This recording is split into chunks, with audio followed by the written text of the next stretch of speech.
The success of Levy Jewelers can't be separated from Aaron and Dayle. Aaron and Dayle can't be separated from Jack and Miriam. Jack and Miriam can't be separated from the Polish immigrant who started the enterprise over a century ago.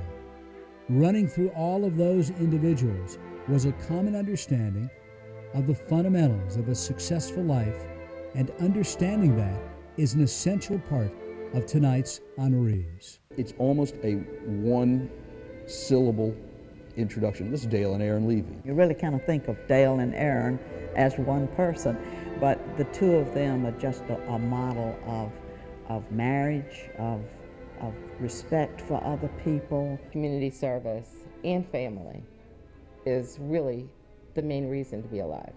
In 1867, newly freed slaves built this building, the Beach Institute, a school on the corner of Price and Harris Streets. It represented a concerted effort to provide education for African Americans here in Savannah. First school built. And that's important, to be on that site and carrying on the legacy that started with the end of slavery. It communicates that African Americans have been an integral part of this community since its founding. And if you don't know your history, you really don't know who you are. Beach Institute is Dr.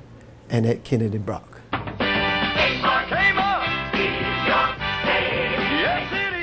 Don left the ivory tower of journalism for the paper industry as a bag boy, and then to Kmart, where his fortunes were on the rise.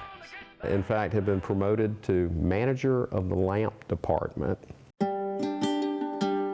He collected his Savannah High diploma, had a car and a good job, and the story could well have ended there, but for the anguish of his dad. My father picked up the phone one day, without my knowledge, and called Dr. Henry Ashmore at Armstrong and said, "I think my son's smart enough. Will you accept him into college?"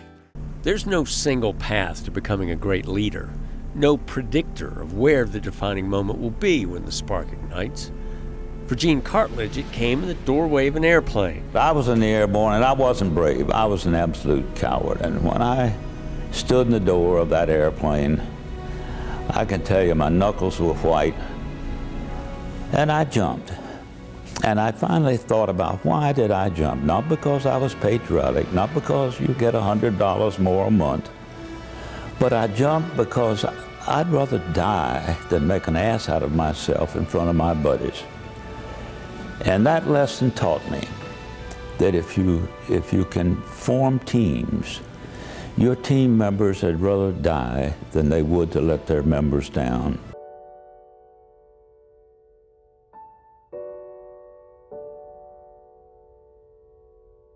It's very important to me to be close to water. Believe it or not, I'm a Nittany Lion. I'm a graduate of Penn State for graduate school, and I lived in the most beautiful mountain country. You know, it's Amish country for several years, and I just one day had to get back to the water. Used to drive home, and we would roll down the windows when we got to a certain point and begin to smell the salt air, and I was home. It was beautiful. Even as a shy and sensitive first grader, Ellen Bolch has been on a pilgrimage toward the blazing lights on the Vernon River. I was a very frightened little girl. I remember that. And I would begin to cry on the bus and literally could not stop crying. My mother had to be called every day, I think. A wise teacher drew Ellen close and orchestrated her election as president of her first grade class. And I remember just sniffing those tears way back up, standing up and starting to lead my class. And I never cried another day.